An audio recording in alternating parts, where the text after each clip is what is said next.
tous les amis, on se retrouve pour la review de WWE Friday Night SmackDown 30 juillet 2020. Et donc pour commencer, on a eu le segment de John Cena qui a dit qu'il était fier pour Finn Balor. Excusez-moi, mais c'est pas que j'aime pas John Cena, mais là, il m'y t'aime bien par contre, parce que je pense pas qu'il était fier de ce qui s'est passé ensuite. Il était assez fier, bref.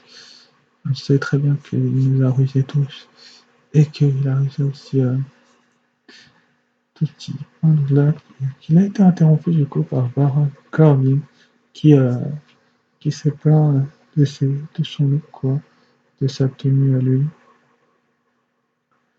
de sa petite tenue à lui qui est une tenue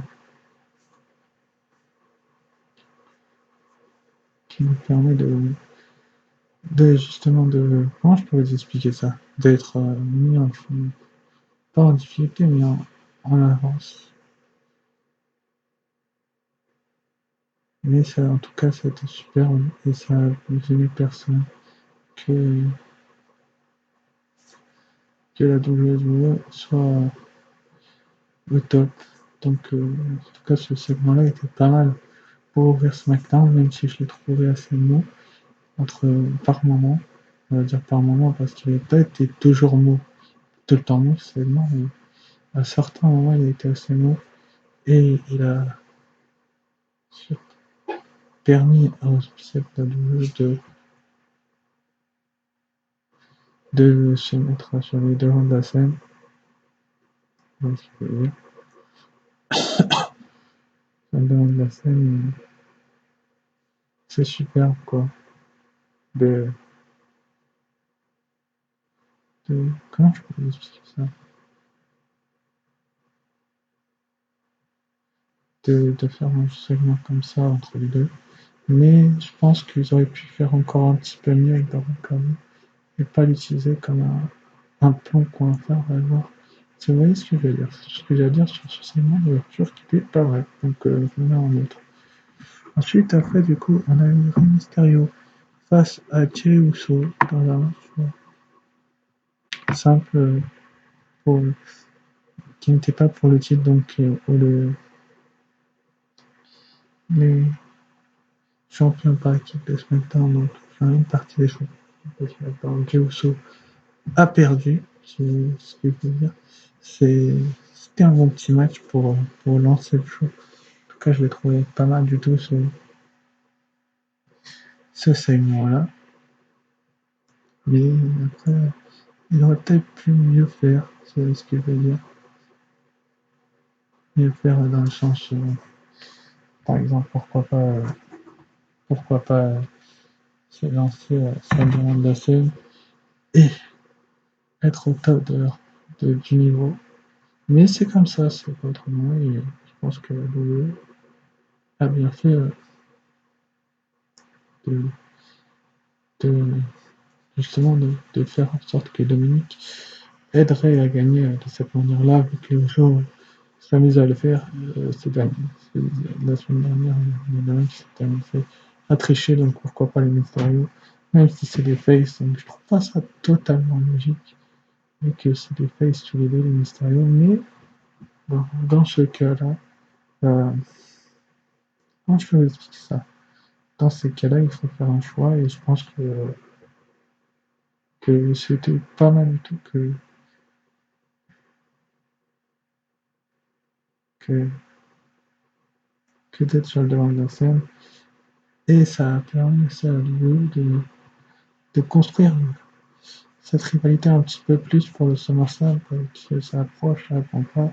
C'était le dernier show du mois de juillet, pour ceux qui ne le savent pas. Et que demain, nous entrons dans le mois d'août. Et pour ça, ce mois d'août, nous aurons SummerSlam le 21 août. Et j'espère qu'il sera bien ce SummerSlam parce que la WWE a clairement besoin d'un bon show pour lancer ça. Bref. Du coup, derrière, ensuite, juste après, on a eu Bianca Belair qui a fêté ses 100 jours de règne. Donc, 100 jours de règne en tant que championne de SmackDown, ça se fête, bien évidemment. Quand tu t'appelles Bianca Belair et que tu as eu toutes les peines du monde pendant ton enfance a été moqué, ça se fait bien évidemment. Et Bianca Belair, forcément, enfin, heureusement, je veux dire, les amis, a été bien évidemment interrompu par Carmella, qui a dit qu'elle était une troisième, enfin, elle a demandé une troisième chance. C'est pas passé, Zelina Vega l'a interrompu et a réclamé elle aussi une chance au titre, qui aurait pu,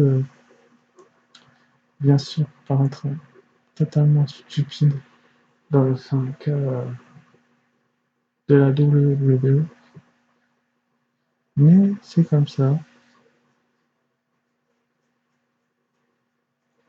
C'est comme ça, c'est Bianca Belair et Zelina Vega. Donc, non, Carmella et Zelina Vega ont attaqué Bianca Belair jusqu'à que Sasha Banks fasse son grand retour pour sauver la championne de SmackDown. Et j'ai trouvé ce segment assez intéressant dans ce sens-là, où je trouvais que justement Sasha Banks, c'était une super bonne idée de la faire revenir pour justement gagner, non pas gagner, mais enfin, on verra plus tard, en tout cas pour se relancer, voilà, je cherchais le mot. Et quoi de mieux qu'un match par équipe avec la championne pour le faire. Bref. Ensuite, après, du coup, comme vous pouvez le voir sur l'image, on a eu la signature de contrat pour le titre universel entre Roman Reigns et Finn Balor, et Baron Corbin a attaqué Finn Balor, bien évidemment. Bon, on va m'expliquer pourquoi l'utilité de cette signature de contrat a eu du sens. Non, il n'a eu aucun sens parce que, bien évidemment, que John Cena, euh, que John Cena n'aurait jamais dû signer ce contrat, mais il a envoyé Baron Corbin dans le poteau pour finalement parler à, à,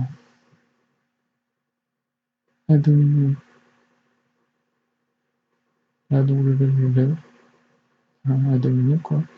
Et John Cena était super bien inspiré de balancer Baron Corbin dans le poteau pour signer ce contrat. Roman Reigns fait littéralement fait avoir. Vous n'avez qu'à avoir sa tête pour vous rendre compte que Roman Reigns, bah lui, il voulait pas du tout ce match. Et je peux vous dire que ça doit trépigner dans sa tête, qu'il doit être en panique. Parce que affronter John Cena, c'est pas du tout ce qu'il avait espéré. Et ce qu'il comptait avoir en tout cas. Mais côté WWE, on a préféré que Baron Corbin attaque Finn Balor. Je trouve ça illogique. Bref, et que Finn Balor serve de faire-valoir pour le challenge. Et finalement, du coup, Cena aura son match. Et je trouve ça complètement bête d'avoir fait croire aux gens que Finn Balor serait le challenger, alors que tout le monde s'attendait à ce que John Cena le soit. Bref, c'est tout ce que j'avais à dire sur ce segment, qui était, comment dire, moyen pas terrible, si vous voyez ce que je veux dire. Bref. Après, donc c'est un segment que je mets neutre, neutre, parce que je veux voir la suite entre ces deux. Même si je pourrais le mettre positif, mais j'attends quand même de voir la suite. Ensuite, après, du coup, on avait Biggie, Apollo Crews. Non, Biggie, Shinsuke Nakamura et Cesaro qui ont affronté Apollo Crews, Ziggler et Roode. Et Ziggler et Roode ont échoué, enfin, ont perdu leur match, donc. Et c'est super bien qu'ils aient perdu, parce que ça, c'est finalement Nakamura qui a fait gagner son équipe sur le champion intercontinental Apollo. Et non pas Apollo Crews, autant pour moi, mais Apollo a perdu en tout cas. Et Apollo n'est plus sur les devants de la scène parce que Apollo est mis en difficulté ces dernières semaines. Ce que je veux dire, il était mis en difficulté ces dernières semaines, Apollo. Et il pourrait en tout cas nous mettre sur les devants de la scène, enfin mettre le titre intercontinental un petit peu en danger. Parce que Shinsuke Nakamura, ça fait 2 semaines de suite qu'il le bat, il me semble. Enfin, ça fait 2 semaines de suite que son équipe perd à Apollo. Et c'est superbe parce que ils auraient pu faire autrement, faire gagner notre équipe, enfin, l'autre équipe qui est en face.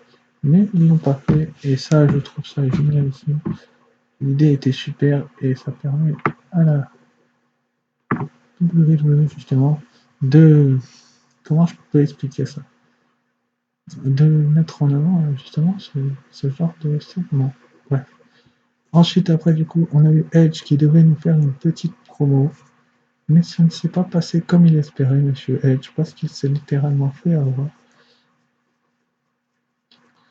par Seth Rollins qui l'a attaqué vicieusement. J'ai pas d'autre mot, il l'a attaqué vicieusement pour augmenter la haine de cette rivalité qui va nous mener un match au SummerSlam.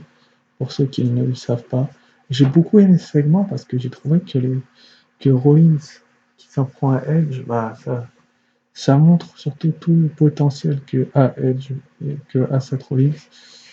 Edge a eu le dessus la semaine dernière, Seth Rollins l'a eu cette semaine, et ça promet cette rivalité parce que on voit que les deux hommes en veulent à l'autre, l'un pour lui avoir coûté le titre, l'autre pour l'avoir empêché d'avoir une chance au titre. On espère en tout cas que les officiels de la WWE vont nous rajouter une petite stipulation à ce match, ça pourrait être assez intéressant, un False Count Anywhere par exemple, ou quelque chose du genre. Mais en tout cas, ce que je peux vous dire les amis, c'est que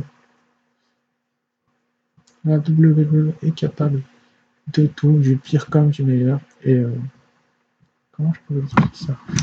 Du pire comme du meilleur, et Bianca Belair et Seth Rollins, lui, est capable du pire comme du meilleur.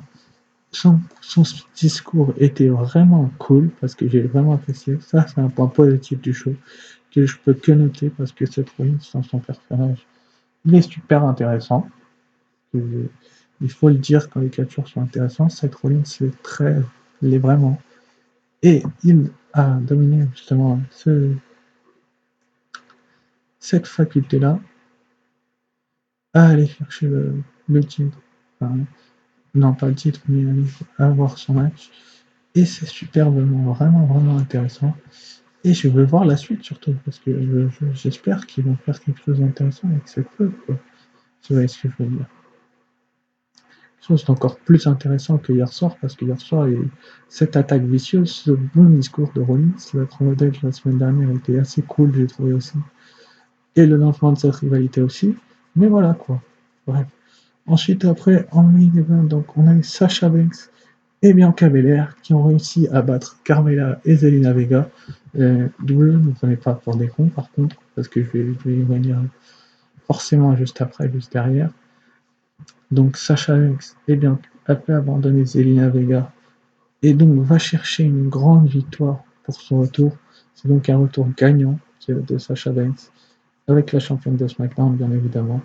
On la protège, donc on a fait gagner avec Sasha Banks. Mais ce qui s'est passé après, je vais y revenir là, il ne faut pas me prendre pour un coup. Et ça, je vais pas être gentil. Donc, comme vous pouvez le voir sur cette image, Sasha Banks a le sourire, mais Bianca Belair s'est fait attaquer par Sasha Banks.